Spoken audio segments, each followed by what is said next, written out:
കൂട്ടുകാരെ, നന്മണിയുടെ കൂട്ടുകാരെല്ലാവരും എവിടെയാ? എന്ത് ചെയ്യുകയാ? നമുക്ക് ഇന്നൊരു കുതിരക്കുട്ടിയുടെ കഥ കേട്ടാലോ? പറയട്ടെ. ദൂരെ ദൂരെ ഒരു കാട്ടിൽ ഒരു കുതിരക്കുട്ടി അവൻ്റെ അച്ഛൻ്റെയും അമ്മയുടെയും സഹോദരങ്ങളുടെയും കൂടെ ജീവിച്ചിരുന്നു. എന്നിട്ടോ ഒരു ദിവസം കാട്ടിലൂടെ തീറ്റ തേടി നടക്കുന്നതിനിടയിൽ കുറച്ച് സമയത്തേക്ക് അവൻ ഒറ്റപ്പെട്ടു പോയി.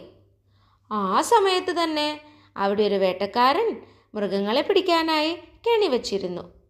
അവൻ അബദ്ധത്തിൽ ആ കെണിയിൽ ചെന്ന് ചാടുകയും ചെയ്തു. അങ്ങനെ നമ്മുടെ പാവം കുതിരക്കുട്ടി ഒരു വേട്ടക്കാരൻ്റെ കയ്യിലായി. അയാൾ അവിടെ നിന്ന് അവനെ നാട്ടിലേക്ക് കൊണ്ടുപോയി. എന്നിട്ടോ അവിടെ ചന്തയിൽ കൊണ്ടുപോയി അവനെ കുതിരകളെ ആവശ്യമുള്ള ഒരാൾക്ക് വിറ്റു. അയാൾ ഒരു കുതിര കച്ചവടക്കാരനായിരുന്നു. ചെറിയ കുതിരക്കുട്ടികളെ വാങ്ങി ഭക്ഷണവും വെള്ളവും എല്ലാം കൊടുത്ത് അവ വലുതാവുമ്പോൾ മറ്റുള്ളവർക്ക് വിൽക്കുകയായിരുന്നു അയാളുടെ ജോലി. അങ്ങനെ നമ്മുടെ കുതിരക്കുട്ടി ആ കുതിര കച്ചവടക്കാരൻ്റെ അടുത്തെത്തി. എന്നിട്ടോ അയാൾ അവനെ അയാളുടെ വീട്ടിലേക്ക് കൊണ്ടുപോയി. പക്ഷേ അവിടെ ചെന്നതിന് ശേഷം നമ്മുടെ കുതിരക്കുട്ടി ഒരുപാട് തവണ അവിടെ നിന്ന് രക്ഷപ്പെടാനായി ശ്രമിച്ചു.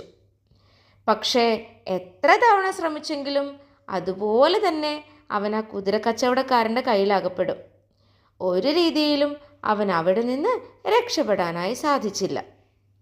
കുറേ തവണ അത് തന്നെ ആവർത്തിച്ചപ്പോൾ അയാൾ അവനെ ഒരു കയറ് കൊണ്ട് കെട്ടിയിട്ടു. അതോടുകൂടി ഒരു രീതിയിലും അവൻ അവിടെ നിന്ന് രക്ഷപ്പെടാനായി സാധിച്ചില്ല. അങ്ങനെ കുറേ വർഷങ്ങൾ കഴിഞ്ഞു. നമ്മുടെ കുതിരക്കുട്ടി വളർന്നു വലുതായി നല്ല ശക്തനായ ഒരു കുതിരയായി മാറി. പക്ഷെ എത്ര വലുതായെങ്കിലും അവൻ ആ പഴയ കുതിരക്കുട്ടിയുടെ അതേ മനസ്സായിരുന്നു. എന്തായിരുന്നെന്നോ, എങ്ങനെയെങ്കിലും തിരിച്ച് തൻ്റെ മാതാപിതാക്കളുടെ അടുത്തേക്ക് എത്തുക എന്ന് തന്നെയായിരുന്നു ആ സമയത്തും അവൻ്റെ ലക്ഷ്യം. അങ്ങനെ ഇരിക്കെ ഒരു ദിവസം അവൻ വല്ലാതെ വിഷമിച്ചിരിക്കുകയായിരുന്നു. കയറുകൾ ഉപയോഗിച്ച് അവൻ്റെ കാലുകൾ ബന്ധിച്ചിരിക്കുകയായിരുന്നു കുതിര കച്ചവടക്കാരൻ. അപ്പോഴാണ് ആ വഴി ഒരു തത്തമ്മ പറന്നു വന്നത്. തത്തമ്മ കുതിരയുടെ വല്ലാതെ വിഷമിച്ചിരിക്കുന്ന മുഖം കണ്ട് അടുത്തേക്ക് ചെന്നു. എന്നിട്ട് തൊട്ടടുത്തുള്ള കൊമ്പിലിരുന്ന് ചോദിച്ചു, അതെ, നീ എന്തിനാ ഇങ്ങനെ വിഷമിച്ചിരിക്കുന്നത്? നീ ഒരിക്കലും സന്തോഷിച്ചിരിക്കുന്നത് ഞാൻ കണ്ടിട്ടില്ലല്ലോ എന്ന് പറഞ്ഞു. അപ്പോൾ നമ്മുടെ കുതിര തിരിച്ചു മറുപടി കൊടുത്തു. എന്താണെന്നോ, എനിക്ക് ഈ കയറുകൾ എങ്ങനെയെങ്കിലും പൊട്ടിച്ച് എൻ്റെ മാതാപിതാക്കളുടെ അടുത്തേക്ക് ഓടിപ്പോകണം, അവരോടൊപ്പം ജീവിക്കണം. ഞാനിവിടെ വന്നത് മുതൽ എൻ്റെ ആഗ്രഹം അതുമാത്രമാണ്. പക്ഷേ എനിക്കൊരിക്കലും അത് സാധിക്കുന്നില്ല. അപ്പോഴാണ് നമ്മുടെ തത്ത അവൻ്റെ കയറിലേക്ക് നോക്കിയത്. വളരെ ദുർബലമായിട്ടുള്ള ഒരു കയറായിരുന്നു അത്, വളരെ ചെറിയ കയർ. നമ്മുടെ തത്തമ്മ കുതിരയോട് ചോദിച്ചു, നീ നിൻ്റെ കാലിൽ കെട്ടിയിരിക്കുന്ന കയറൊന്ന് നോക്കിക്കേ, എത്ര ചെറുതാണ്. നീ ഇത്രയും ശക്തനായ വലുതായ ഒരു കുതിരയല്ലേ, നിനക്ക് എത്ര എളുപ്പത്തിൽ ആ ബന്ധനത്തെ മോചിപ്പിച്ച് അവിടെ നിന്ന് രക്ഷപ്പെടാൻ സാധിക്കും. നീ എന്തുകൊണ്ടാണ് ശ്രമിക്കാത്തതെന്ന് ചോദിച്ചു. അപ്പോഴാണ് കുതിരയും ആ കാര്യം ശ്രദ്ധിച്ചത്. ചെറുതിലേ മുതൽ അവിടെ വന്നെത്തിപ്പെട്ടതു മുതൽ കയറുകൊണ്ട് ബന്ധിച്ചിരിക്കുന്നതിനാൽ അവൻ ആ കയറ് മാറ്റുന്നതോ അത് ചെറുതാണോ വലുതാണോ എന്ന് ശ്രദ്ധിച്ചിരുന്നില്ല. പലതവണ ശ്രമിച്ചിട്ടും പരാജയപ്പെട്ടതിനാൽ പിന്നീട് അവനത് പൊട്ടിക്കാൻ ശ്രമിച്ചിരുന്നതുമില്ല. അതിനാൽ തന്നെ കുതിര കച്ചവടക്കാരൻ ഒരുപാട് ശക്തിയുള്ള കയർ വെച്ചല്ല അവനെ കെട്ടിയിരുന്നത്. തത്ത പറഞ്ഞപ്പോഴാണ് നമ്മുടെ കുതിര ആ കാര്യം ശ്രദ്ധിച്ചത്. തത്തമ്മ പറഞ്ഞു, ഇത്രയും ശക്തിയുള്ള ഇത്രയും വലുതായ നീയല്ലേ, നീ ധൈര്യമായി ശ്രമിക്കൂ, ഉറപ്പായും നിന്റെ കാലിൽ നിന്ന് ആ കെട്ടുകൾ അഴിഞ്ഞു പോകും.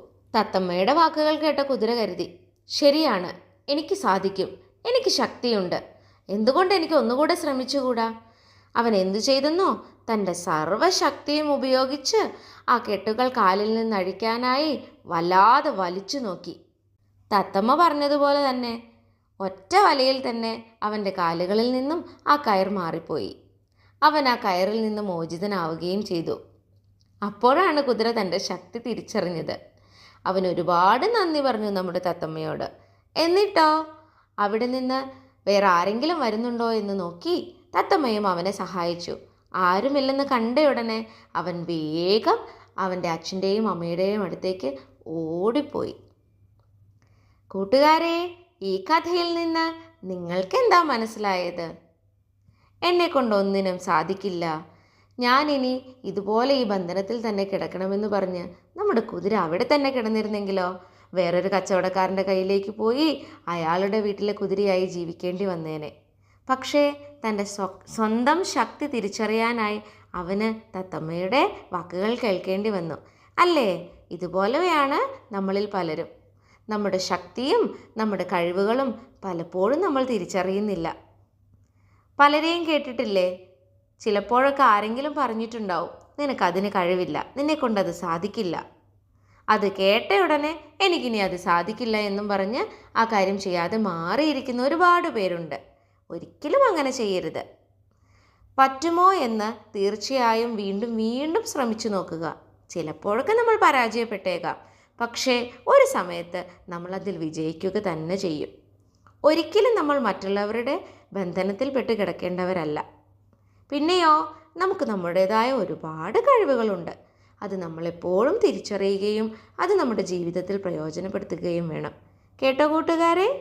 അപ്പോൾ എൻ്റെ എല്ലാ പ്രിയപ്പെട്ട കൂട്ടുകാർക്കും ഈ കഥ ഇഷ്ടപ്പെട്ടു എന്ന് കരുതട്ടെ. വീണ്ടും മറ്റൊരു കഥയുമായി അടുത്ത ദിവസം കാണാം. Bye bye.